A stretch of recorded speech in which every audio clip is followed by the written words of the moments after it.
Next question is find the area of rhombus. तो rhombus क्या होता है?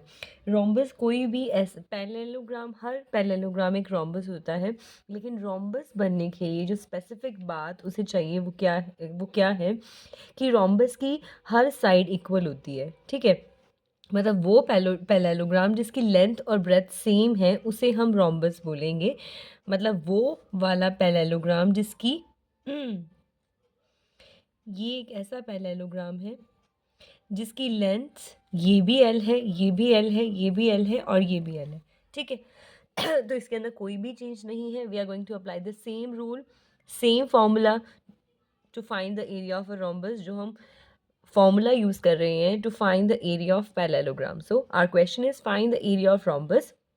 I have to find the area of rhombus whose one side is 8 centimetre. अगर इसकी एक side 8 centimetre है तो मतलब इसकी साइड यानी बेस मान लो आप 8 सेंटीमीटर है, तो फिर हम क्या बोलेंगे? Let's start the solution. तो सॉल्यूशन स्टार्ट करके हम क्या लिखेंगे? बेस लिख सकते हैं या वन साइड ऑफ पैरेललोग्राम लिख सकते हैं। So we are right, side of rhombus is equal to 8 centimetre. ठीक है, जो साइड है रोम्बस की वो 8 सेंटीमीटर है। इट्स एल्टीट्यूड, जो चीज़ हमें दूसरी चाहिए थी वो भी हमारे पास है। क्या है एल्टीट्यूड? 0.6 डेसीमीटर। तो यहाँ पर इम्पॉर्टेंट बात क्या है, मैंने आपको पहले भी बताया है कि अगर हमारे पास दो वैल्यूज़ गिवन हैं और उनका यूनिट ऑफ मेजरमेंट डिफरेंट है तो इट्स मैंडेटरी कि इसी पॉइंट ऑफ टाइम पे हम उसे चेंज कर देंगे, अदरवाइज़ इस सम को हम सॉल्व कर ही नहीं पाएंगे। तो मेरे पास एक जो वैल्यू है वो सेंटीमीटर में है, दूसरी वैल्यू जो है वो डेसीमीटर में है। We know the relationship between, जो भी हमने पहले भी किया था, डेसीमीटर एंड सेंटीमीटर। अगर मुझे इसे कोरिलेट करना है तो क्या आ गया था हमारे पास कि जो इसका 1 डेसीमीटर है वो 10 सेंटीमीटर के बराबर है। ठीक है, 1 decimetre is equal to 10 centimetre. I am using this again. यहाँ पर मैं क्या लिखूंगी? 1 decimetre is equal to 10 centimetre as. सो 0.6 डेसीमीटर की मुझे वैल्यू फाइंड आउट करनी है, तो मैं इस साइड 0.6 से मल्टीप्लाई कर रही हूँ, तो इस साइड भी आई have to multiply with 0.6 multiply by 10 centimetre. तो 0.6 को मैं कैसे लिख सकती हूँ? डेसिमल के बाद there is only one digit, so I have to put 1 0 in the denominator. तो 0.6 को मैंने लिख दिया 6/10 मल्टीप्लाई बाय 10, 10 से 10 cancel which is equal to 6 centimetre.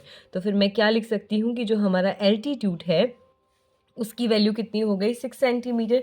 तो मेरे पास अब जो रोम्बस है मतलब साइड ऑफ रोम्बस यानी बेस, वो भी सेंटीमीटर में आ गया और एल्टीट्यूड भी सेंटीमीटर में आ गया। तो फिर I can easily find the area of rhombus. वो क्या होता है? Base times altitude, base multiply by altitude. So what is the value of base? Side of the rhombus, यही है ना base, है ना?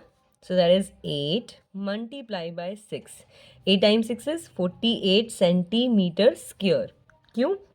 बिकॉज ये भी सेंटीमीटर है, ये भी सेंटीमीटर है, तो सेंटीमीटर की 2 टाइम्स मल्टीप्लाई करेंगे, then I get centimeter square. So that is the answer of question number 5. Let's move on to next question.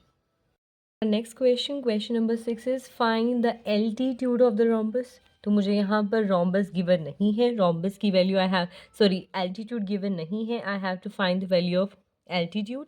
मेरे पास क्या गिवन है? एरिया गिवन है एंड साइड यानी बेस और एरिया गिवन है।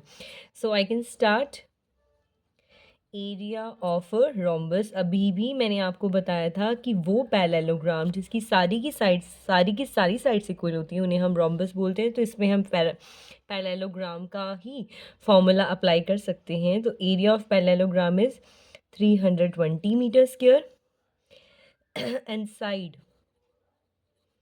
स्लैश लगाकर हम बेस भी लिख सकते हैं। बेस ऑफ अ रोम्बस क्या है? 5 मीटर, यही है ना? तो यहाँ पर दोनों यूनिट ऑफ मेजरमेंट हमारे पास एम ही है, मीटर ही है। So we can easily find the altitude. तो सबसे पहले we are going to use the formula area is equal to base multiply by altitude. Area की value I have, that is 320. Base की value I have, that is 5. I don't know anything about altitude, so we will put it as it is. तो जिस व्यक्ति को, जिस इंसान को अपने बारे में जानना है, वो अपने नेबर को बोलेगा, can you please go to the another side so that I can understand myself कि मैं एक्चुअल में हूँ क्या. तो 320 एज इट इज़. एल्टीट्यूड यहीं पर अकेला ही रहेगा. 5 यहाँ पर मल्टीप्लिकेशन में था, उधर आया तो डिवाइड में हो गया. When we solve it we get 5 times 6 is 30 and 5 times 4 is 20. So the value of altitude is 64 meter. That is the answer of our sixth question. Let's move on to the next question. Our next question is the height of a parallelogram. एक parallelogram की जो height है is 1/3 of its base. So जो पहली line हमारे पास given है हम उसे ही लिख देते हैं. क्या given है हमारे पास? Height of a पैरालेलोग्राम क्या है? 1/3 ऑफ इट्स बेस. या लिख सकते हैं बेस ऑफ अ पैरेललोग्राम, या सिर्फ बेस भी बहुत है. ठीक है, तो अगर मेरे पास हाइट की वैल्यू इतनी है तो फिर बेस की वैल्यू मैं निकाल सकती हूँ. अगर मुझे डिनोमिनेटर में, मुझे मेरा सबसे पहला काम ही ये होता है, if I want to do any kind of simplification then I have to, मतलब बिल्कुल डिसअपियर करना होता है, मुझे फिनिश करना होता है कंप्लीटली, मतलब उसे निकालना होता है बैकआउट. मतलब 3 तो गायब ही कर दो, डिनोमिनेटर गायब कर दो, तो हमारा क्वेश्चन बहुत ईजी होने वाला है. तो अगर मुझे डिनोमिनेटर को ख़त्म करना है तो मैं दोनों साइड 3 से मल्टीप्लाई कर देती हूँ. So if I multiply this 3 times height of a parallelogram, अगर मैं इसे 3 से मल्टीप्लाई करूँगी तो 3 कैंसिल हो जाएगा. ठीक है, तो फिर मैं इसे इन शॉर्ट टर्म में लिख सकती हूँ 3 times of height is equal to base.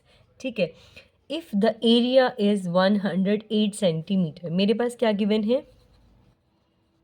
Area of parallelogram क्या है? 108 सेंटीमीटर स्क्वायर. ठीक है, तो मेरे पास एरिया है. Find the base and height, मुझे बेस और हाइट फाइंड आउट करनी है. एज आई नो कि एरिया का फॉर्मूला क्या होता है? Base multiply by altitude. मुझे पता है एल्टीट्यूड क्या होता है? हाइट. यहाँ पर स्लैश लगा कर लिख दो ताकि बाद में कंफ्यूजन ना हो. एल्टीट्यूड. ओके, तो मैंने लिख दिया एल्टीट्यूड और हाइट एक ही होती है. ठीक है, तो एरिया की वैल्यू हमारे पास है, दैट इज़ 108. पुट कर दो. बेस की वैल्यू मेरे पास है, मैं सब कुछ हाइट में चेंज कर रही हूँ एक बार. बेस की वैल्यू मेरे पास है 3h, वो मैं पुट कर देती हूँ. हाइट यहाँ पर हम लिख भी लेते हैं भले कि हाइट को हमने h से रिप्रेजेंट किया है. लिखना चाहो तो लिख दो, नहीं लिखोगे तब भी चलेगा, बिकॉज हमने प्रॉपर सीक्वेंस में लिखा है कि 3 इंटू हाइट एंड बेस को हमने b से रिप्रेजेंट किया. तो एल्टीट्यूड हमारा क्या था? यहाँ पर ऐसे कीजिए, आप पहले लिख ही लीजिए. यहाँ पर हम b ही लिख देते हैं और यहाँ पर हम हाइट ही लिख देते हैं. ठीक है, बिल्कुल क्लैरिफिकेशन हो जाएगी, कुछ और हमें लिखने की ज़रूरत नहीं पड़ेगी. बेस को मैंने b से रिप्रेजेंट किया, एल्टीट्यूड को मैंने h से रिप्रेजेंट किया. अब मैं बेस की वैल्यू पुट कर रही हूँ. यहाँ पर लिख सकते हैं फ्रॉम इक्वेशन 1. ठीक है, बेस की वैल्यू क्या है? 3 टाइम्स ऑफ हाइट, ये रही, मल्टीप्लाई बाय हाइट. तो 108 इज इक्वल टू हाइट का स्क्वायर हो गया. अब हाइट को अपने आप को पहचानना है, वो बोलेगा मुझे अकेला छोड़ दो, तो मैं 3 को दूसरी साइड ले जाती हूँ. ये एच स्क्वायर बच गया, कुछ कैंसिल होता है. 3 times 3 is 9 and 3 times 6 is 18. तो मेरे पास हाइट स्क्वायर की क्या वैल्यू आ गई? Height square is equal to 36. तो square root, doing square root both side, इसका स्क्वायर रूट करेंगे तो कितना आ जाएगा? 6. हाइट की वैल्यू आ गई मेरे पास 6 सेंटीमीटर. दोबारा से फ्रॉम इक्वेशन 1 जब मैं जाऊंगी तो फिर बेस की वैल्यू क्या आ जाएगी? 3 टाइम्स ऑफ हाइट यानी 3 टाइम्स ऑफ 6 यानी 18 सेंटीमीटर. मैंने यहाँ पर सेंटीमीटर क्यों लिखा? बिकॉज मेरे पास एरिया सेंटीमीटर में था.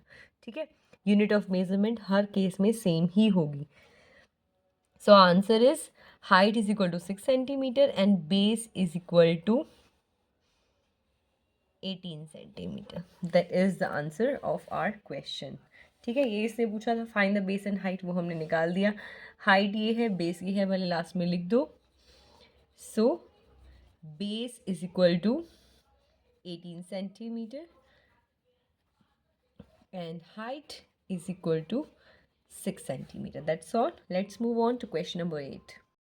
Okay, so our next question, question number 8 is the area of the rhombus is this. तो जो चीज़ हमारे पास given है, we are going to write it. Area of a rhombus. rhombus का एरिया कितना है? 119 सेंटीमीटर स्क्वायर। और पेरीमीटर मेरे पास given है। यहाँ पर यूज़ होगा कि पैरेललोग्राम और यहाँ पर मतलब पैरेललोग्राम ना देकर रोम्बस दिया गया है, तो उसका क्या यूज़ है? सो क्या गिवन है मेरे पास? Perimeter of a rhombus is equal to 56 centimetre. मैंने अभी आपको बताया था कि रोम्बस और पैरेललोग्राम के अंदर क्या डिफरेंस है, कि रोम्बस की सारी साइड्स इक्वल होती हैं। ठीक है, तो फिर इसका जो पैरामीटर होगा वो क्या होगा? 4 टाइम्स इट्स साइड। ठीक है, तो 4 टाइम्स उसकी साइड इज इक्वल टू 56। तो साइड की वैल्यू क्या आ गई? 4 यहाँ पर मल्टीप्लिकेशन में था, उधर जाएगा तो डिवीज़न में हो जाएगा। 4 टाइम्स 1 एंड 4 टाइम्स 4, 14 सेंटीमीटर। तो जो मेरे पास रोम्बस है उसकी साइड मैंने निकाल ली। अब मेरे पास साइड है यानी बेस है, एरिया है, मुझे निकालना क्या है? I have to find its altitude. तो फिर फॉर्मूला क्या होता है हमारा? Area is equal to base multiply by altitude. Base की वैल्यू है side is equal to 14 centimetre, तो बेस ही है ना हमारा साइड। अगर मैं एक रोम्बस की बात कर रही हूँ, if I talk about a rhombus, तो जिसकी साइड है वही है इसका बेस, दैट इज़ 14। और एल्टीट्यूड मेरे पास गिवन नहीं है, so put it as it is. Area, I have the value of area, so I am putting it here. ठीक है, तो मुझे एल्टीट्यूड को पहचानना है, उसकी वैल्यू को जानना है। तो ये रिक्वेस्ट करेगा, प्लीज़ 14 साहब आप दूसरी साइड जाइए। 119 एज इट इज़ 14 से रिक्वेस्ट की गई है, ये यहाँ पर मल्टीप्लिकेशन में था, दूसरी साइड जाएगा तो डिवीज़न में चला जाएगा। अब आप मुझे बताइए कि 14 की टेबल में 119 कितने पर आता है? नहीं आता, तो 7 times 2 is 14 and 7 times 1 is 7 और 49, 7 टाइम्स 7 इज़ 49। तो इसको मैं कैसे लिख सकती हूँ? 17/2। तो 2 टाइम्स 8 इज़ 16, 2 टाइम्स 5 इज़ 10। ठीक है, so the value of altitude is 8.5 centimetre. That is the answer which is required in this question. I have to find the altitude, मैंने फाइंड कर लिया है। So our next question is question number 9. One side and corresponding altitude of a parallelogram is this and the other altitude मैंने आपको पहले भी बताया था when I'm talking about a parallelogram, तो parallelogram में लेंथ और ब्रेथ अलग अलग होती है। अगर मैं इसी parallelogram की बात करूँ और अगर इससे मैं अपना बेस कंसिडर करूँ, तो फिर एल्टीट्यूड यानी हाइट मेरी ये होगी। बट अगर मैं इसी वाले पैरेललोग्राम में, सेम पैरेललोग्राम में इसकी जो ब्रेथ है इसे बेस कंसीडर करूं, तो फिर मेरा जो एल्टीट्यूड होगा, इसे थोड़ा सा हम घुमा देंगे तो हमारा जो एल्टीट्यूड होगा वो ये होगा। ठीक है, ये हमारा बेस है and this is our altitude. तो फिर यहाँ पर हमने क्या देखा? यहाँ पर एल्टीट्यूड छोटा है, यहाँ पर एल्टीट्यूड बड़ा है। तो फिर मेरे पास दो एल्टीट्यूड है। इफ़ आई कंसिडर मतलब मैं अगर इसकी लेंथ को बेस कंसिडर करती हूँ तो मेरे पास एक अलग एल्टीट्यूड आता है। If I consider its breadth as a base, then मेरे पास जो एल्टीट्यूड आएगा वो भी डिफरेंट होगा। So one side and corresponding altitude of a parallelogram, मतलब one side 50, corresponding altitude 8 centimetre. If the other altitude is 4 centimetre, मतलब यहाँ पर h की वैल्यू 4 है। I have to find the length of the other pair of parallel side, मतलब मुझे ये वाली ब्रेथ की वैल्यू फाइंड आउट करनी है। तो चाहे मैं बेस लेंथ को मानूं, चाहे मैं बेस इसकी ब्रेथ को मानूं, मेरे पास एरिया सेम आने वाला है दोनों के दोनों केसेस में। As we know we know the area, कि जो एरिया है of parallelogram is same in both cases. दोनों केसेस में ये जो एरिया आने वाला है वो सेम आने वाला है। So I can write, as we know area is equal to क्या होता है, बेस मल्टीप्लाई बाय एल्टीट्यूड। तो वही फॉर्मूला मैं यूज़ करूँगी। अगर मैं if one side of parallelogram is equal to 50 centimetre और इसका एल्टीट्यूड 8 सेंटीमीटर है, तो एरिया क्या होगा, एरिया होगा 50 मल्टीप्लाई बाय 8, यानी 8 times 5 is 40, so that is 400 centimeter. If other side तो है ही नहीं, if other altitude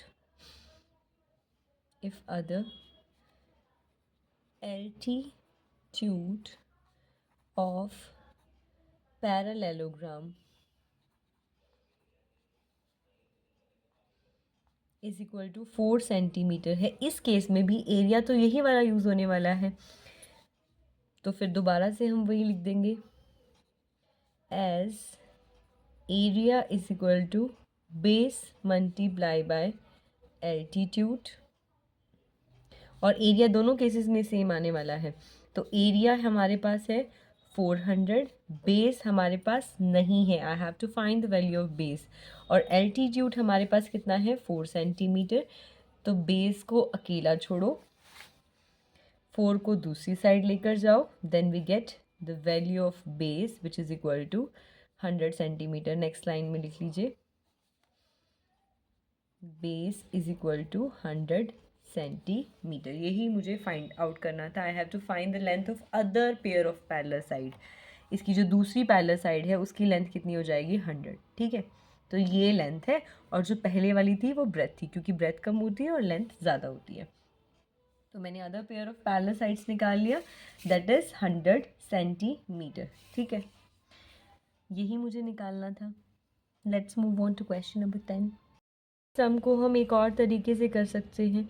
मेरे पास ये जो दो ये वाला पैरेललोग्राम है, इसके बेसिस पर मैं क्या बोल सकती हूँ कि बेस इंटू हाइट दोनों बराबर ही होने वाले, दोनों एरिया ही होने वाले हैं। Area is equal to base into height, और ये भी यहाँ पर भी, इसमें भी यही होने वाला है, बेस इंटू हाइट।